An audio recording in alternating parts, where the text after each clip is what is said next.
Hello and welcome to End Times Today with author, speaker, and Bible teacher John Claeys. This episode is entitled The Mysterious King of the North. Now we'd like to remind you what's available at endtimestoday.org. You can sign up for notifications concerning upcoming episodes, watch previous broadcasts, get copies of John's books, and even send in questions of your own for John. All this and more is at endtimestoday.org.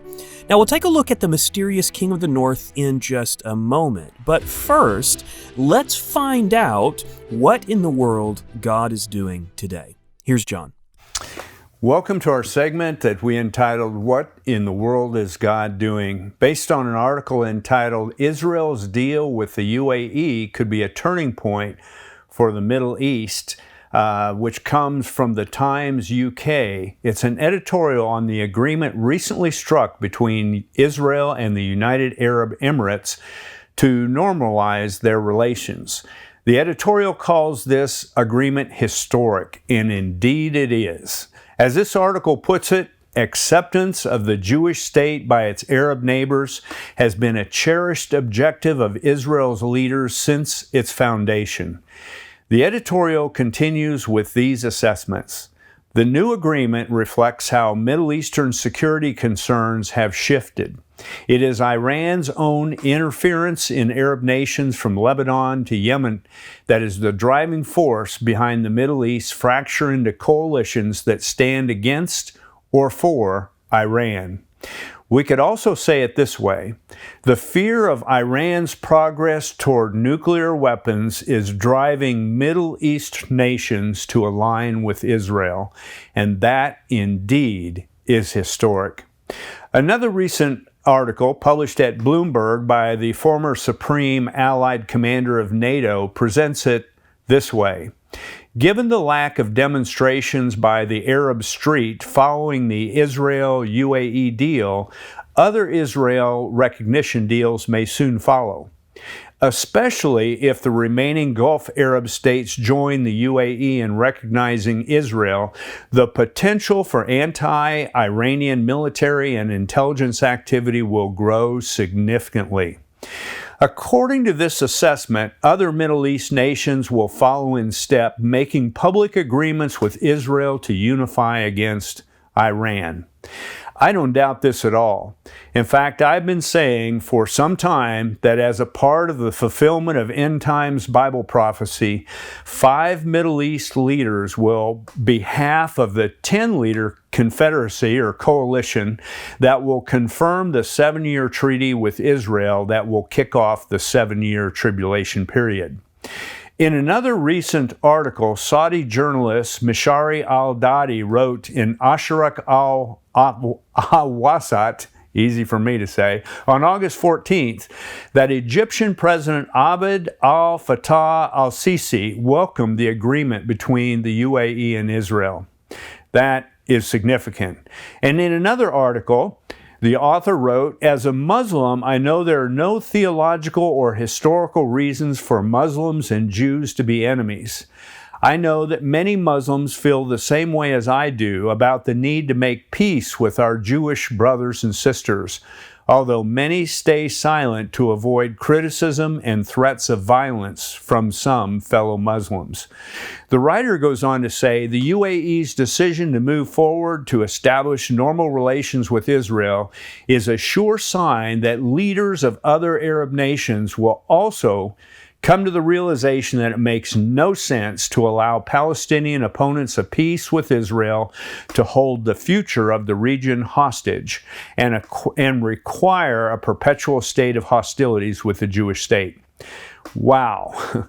Given the history of animosity of Arab states toward Israel, these statements seem to be miraculous. Finally, I believe that the title of the following article published in the New York Daily News shows how significantly God's work in the hearts of Arabs is being revealed. The Israel-UAE agreement offers a chance for a new peace paradigm. God is truly at work, moving the hearts of Arabs in the Middle East to align with His plan. As Proverbs 21:1 presents, the king's heart is in the hand of the Lord. Like the rivers of water, He turns it wherever He wishes. What else can explain the miraculous transformation of the viewpoint of Arabs in the Middle East toward Israel? Clearly, God is at work. While we in the U.S. are focused on and consumed by COVID-19 and political warfare culminating toward an election in November, I believe that changes in the Middle East are rapidly preparing for the fulfillment of end times Bible prophecy, specifically the confirmation of a treaty of peace and security between 10 national leaders and Israel. I believe we need to realign our vision. We need to see that God is arranging the actors on the stage of end times Bible prophecy. And to prepare for what is coming, we need to keep looking up. And that is, what in the world is God doing? Thank you, John. It's truly amazing to see what's going on in our world each week. Thank you for that insight. Now, let's take a look at what God is saying to us about upcoming events in our world through His Word. Here's John to fill us in on that mysterious King of the North. Grover Cleveland experienced a meteoric rise to power. He went from being a moderately successful Buffalo lawyer in 1881 to being elected President of the United States in 3 short years. One of Cleveland's biographers, Horace Samuel Merrill, explained his political rise in this way. He was lucky, almost unbelievably lucky.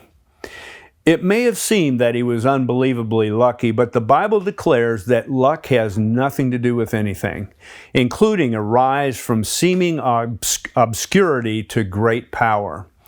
Indeed, the only real explanation for anything of that sort is that God provided for it to happen.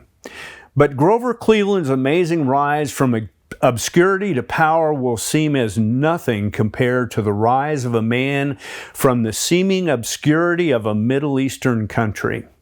Certainly, luck will have nothing to do with that rise. Satan will be behind it, but the same prophet of God who declared that God removes kings and raises up kings, and who prophesies of this future king, indicates that his rise will be part of God's plan for the world. Previously, we have seen that when the world believes it has achieved peace and security, sudden destruction will hit, from which there will be no escape. Immediately prior to this unexpected devastation, Jesus will remove all believers from the face of the earth, an event referred to as the rapture of the church. We have also seen that the rapture will occur on the same day as the sudden destruction. At the very moment the rapture occurs, a 7-year treaty brokered between 10 national leaders and Israel will go into effect. This treaty will begin the 7-year tribulation period, a time when God will pour out His judgments upon a rebellious world. In addition, we have seen that on the very first day of this future tribulation period, 2 prophets will begin their 3.5-year prophetic ministry to Israel. The fruit of their ministry will include 144,000 Jews who believe in Jesus Christ for eternal life and who will take the gospel worldwide to reach a multitude of Gentiles. At the very midpoint of the tribulation period, Satan will release from the abyss a man who had previously lived upon the earth, a man who will be Satan's world ruler for the last 3.5 years of the tribulation period. But before this man becomes the beast, he is known as the King of the North. 600 years before the time of Christ, the prophet Daniel received an amazing vision of the future.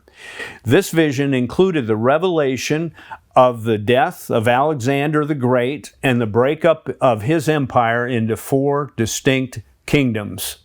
One of these 4 kingdoms is referred to as the Seleucid Empire. which covered an area including modern-day Lebanon, Syria, Iraq, part of Iran, and part of Turkey. Daniel's prophetic revelation traces the succession of Seleucid rulers, each of whom is known as the King of the North. Daniel's vision takes us through a continuous set of rulers until the end of the rule of Antiochus IV, who died in 164 BC. Then the vision leaps ahead more than 2,000 years to a king ruling at the time of the end, according to verse 40 of Daniel 11. The description of this future king begins in verse 36 of Daniel chapter 11. Then the king shall do according to his own will.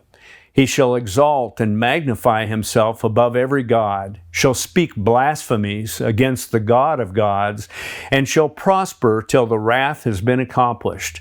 For what has been determined shall be done. This description of this future king is eerily similar to a description found in 2 Thessalonians chapter 2. If we look closely, we'll see that the two passages, Daniel 11 and 2 Thessalonians 2, describe the very same individual. Both portray one who exalts himself above every god, including the God of gods. Then the king shall exalt and magnify himself above every god, Daniel 11:36. The man of sin, the son of perdition, who exalts himself above all that is called God, or that is worship, 2 Thessalonians 2, 3 and 4. Verse 36 of Daniel 11 announces that the king will rule till the wrath has been accomplished. That is, until God is finished pouring out his wrath upon the earth during the future tribulation period. Then the king shall prosper till the wrath has been accomplished, for what has been determined shall be done. At 2 Thessalonians chapter 2, verse 8, as it reveals, the king's reign will end with his destruction at the return of Christ, which shall put an end to the tribulation period. And then the lawless one will be revealed, whom the Lord will consume with the breath of his mouth and destroy with the brightness of his coming. The description of the king of the north continues in Daniel 11, and then in verse 40 we are informed of a new development, and here it is. At the time of the end, the king of the south, which is Egypt, shall attack him, and the king of the north shall come against him like a whirlwind with chariots, horsemen, and with many ships, and he shall enter the countries, overwhelm them, and pass through. This king of the north will be attacked by Egypt. Because there is no mention of an invading army from Egypt, most likely there will not be a ground invasion in the attack upon the king of the north.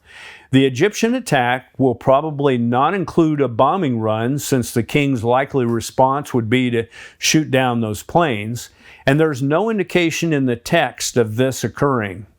Since we have ruled out ground forces from Egypt and an attack by planes, it seems that Egypt's aggression against the king will consist of a missile launch from Egypt.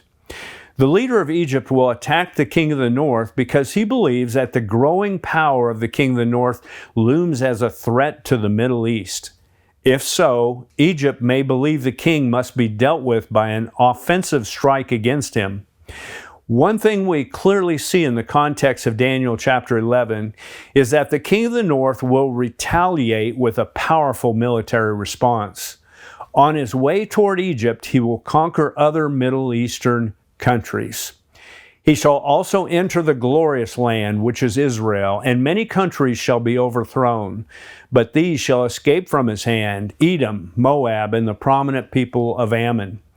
He shall stretch out his hand against the countries, and the land of Egypt shall not escape. On his way to retaliate against Egypt, he will pass through Israel, but he won't conquer the Jewish nation at this point. We can see this by the description of Daniel 11:41, which reveals that the king will enter Israel rather than overwhelm or overthrow it, as he will with other Middle Eastern countries. In addition, when Jesus warns of international warfare occurring in the first half of the tribulation period, he indicates that Israel will not be affected by it. A passage that seems to explain why the king of the north will enter Israel without going to war against the Jewish nation is revealed in Isaiah chapter 28, verses 14 and 15. Therefore, hear the word of the Lord, you scornful men who rule this people who are in Jerusalem. Because you have said, we have made a covenant with death, and with Sheol we are in agreement. When the overflowing scourge passes through, it will not come to us. For we have made lies our refuge, and under falsehood we have hidden ourselves. This passage reveals a future scenario describing a treaty that the leaders of Israel will make with another party. They will make this agreement in order to seek protection from the, quote, overflowing scourge. The Hebrew word for overflowing in the verses above is the same word that is translated overwhelm in this statement in Daniel 11, verse 40. At the time of the end, the king of the south will attack him, and the king of the north shall come against him like a whirlwind, with chariots, horsemen, and many ships, and he shall enter the countries, overwhelm them, and pass through. The same Hebrew word seems to connect Isaiah 28:15 and Daniel 11:40 to the same person who will invade Israel, the king of the north. Therefore, hear the word of the Lord, you scornful men who rule this people who are in Jerusalem, because you have said, we have made a covenant with death, and with Sheol we are in agreement. When the overflowing scourge passes through, it will not come to us. For we have made lies our refuge, and under falsehood we have hidden ourselves. Isaiah 28 prophesies that leaders of Israel will attempt to seek protection from the military force of the king of the north, who will pass through their land on the way to conquer Egypt. Apparently, these leaders will realize that the king will feel the need to pass through Israel in order to counterattack Egypt. Therefore, they will sign a protective treaty with the king. This treaty will not be the same as the treaty Israel will sign with 10 nations initiating the day of the Lord or the tribulation period. Instead, the treaty mentioned in Isaiah 28 will be used by the leaders of Israel to take refuge in lies and falsehood. Though the lies and falsehood could refer to lying to the king of the north when making this treaty with him, it is not likely they would risk lying to such a powerful force. Thus, this will more likely be a secret treaty that will be hidden with lies. In other words, they will hide it from people in their own country.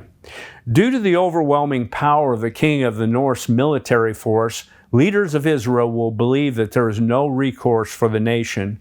They will try to protect themselves with this treaty. Isaiah 28:15 uses typical Hebrew synonymous parallelism to emphasize the extremely troubling nature of this treaty.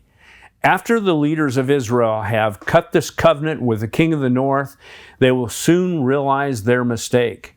They will see this as a treaty of death. It will be an agreement with Sheol, the place of the dead. These leaders will recognize too late that they cannot trust this man of Satan.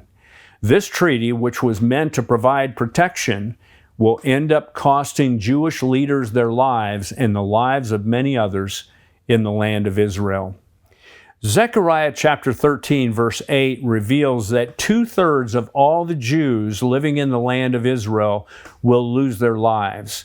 Since the context of that prediction is within the last half of the tribulation period, that means that in some way the king of the north, who will become the beast by that point, will be responsible for their deaths.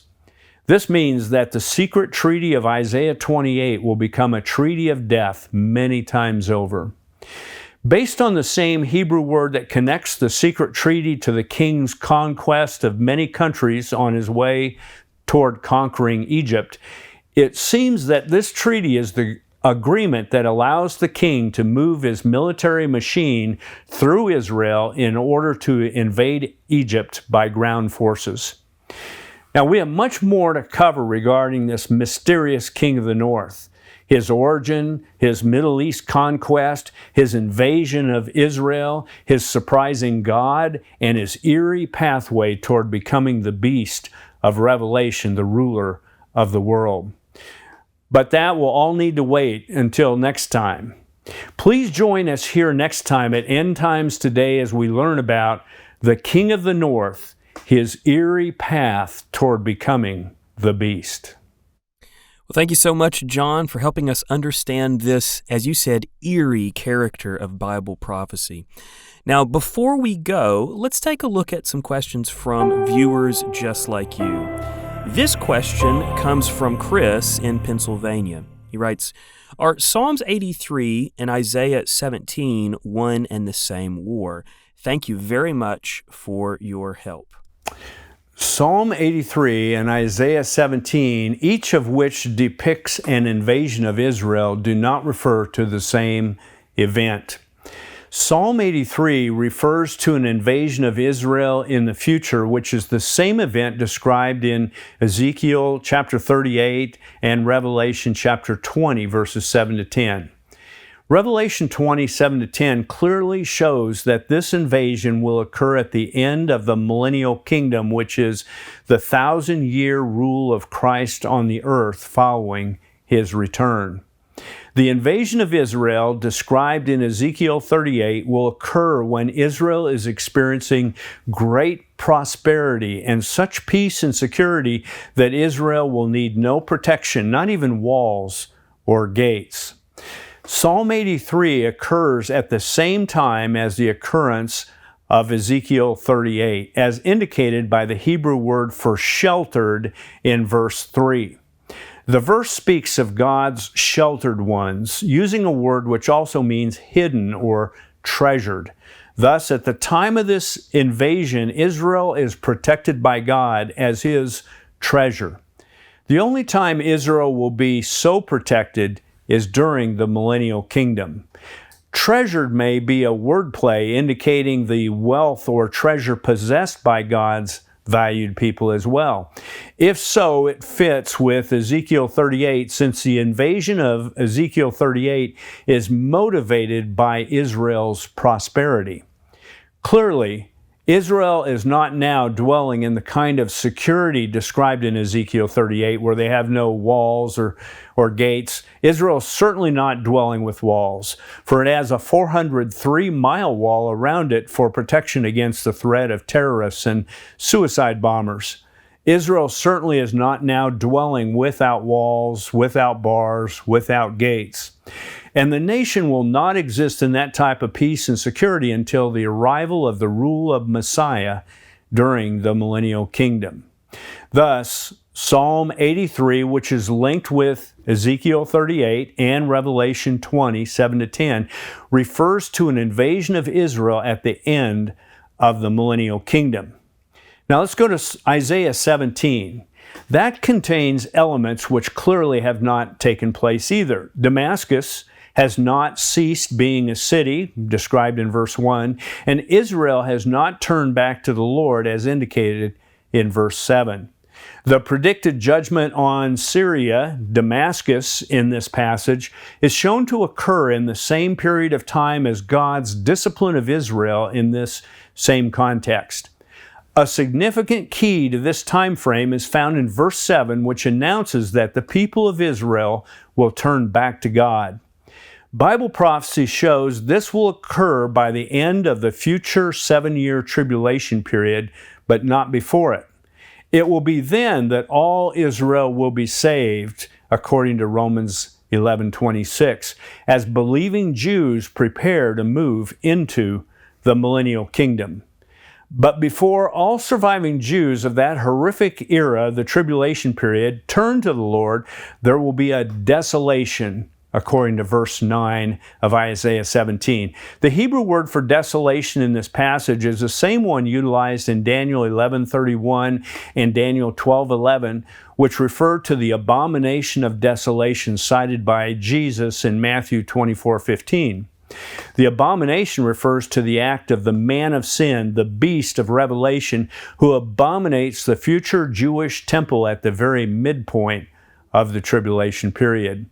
Israel will be invaded by the nations as their armies gather in preparation for the war they intend to wage against Jesus at his return.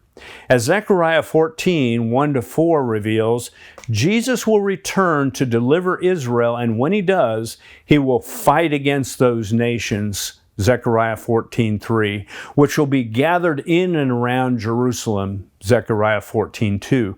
This is the time frame in which Isaiah 17 is fulfilled. Psalm 83 and Isaiah 17 do not refer to the same biblical event, and neither portrays an imminent occurrence. Psalm 83 portends an invasion of Israel at the end of the millennial kingdom, while Isaiah 17 pictures an aggression occurring shortly before the return of Christ.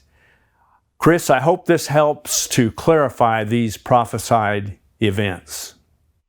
Thank you so much, John, for the information in today's fascinating program. Now, for all of you who are watching, don't forget, if you'd like to sign up for notifications, see recent episodes, get copies of John's books, or even ask John a question, you can do that and more at endtimestoday.org. In addition, if you are interested in becoming a financial partner with this or any of the shows produced by Free Grace International, you can donate at endtimestoday.org. Thanks for watching, and we look forward to seeing you once again next time on End Times Today with John Claeys.